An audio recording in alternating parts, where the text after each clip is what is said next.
onthou wat het ek gesê, as 'n uitdaging oor jou pad kom en jy kan niks daaraan doen nie, dan moet jy dit aanvaar.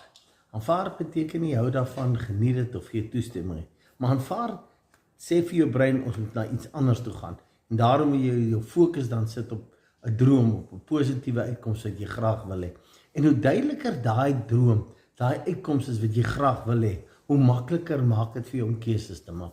As jy nie duidelike drome het en net so vaagweg droom, dan kan jy maklik daarvan afwyk. En dis hoekom ek het al baie keer die stelling gemaak, ek het vir ou eendag gevra, wat is jou finansiële droom? Sê ag, ek wil meer geld hê. Toe sê ek, maar okay, hier is jou R5. Toe sê ek, well done, jou droom het waar geword, jy het meer geld. Sê nee, dis nie wat ek bedoel nie, man, ek so baie mee. Sê ek, maar hoe? Jy moet spesifiek baie duideliker wees. Want hoe duideliker jou droom is, hoe meer is jy gemotiveerd en hoe makliker maak jy keuses. Enjoy dit.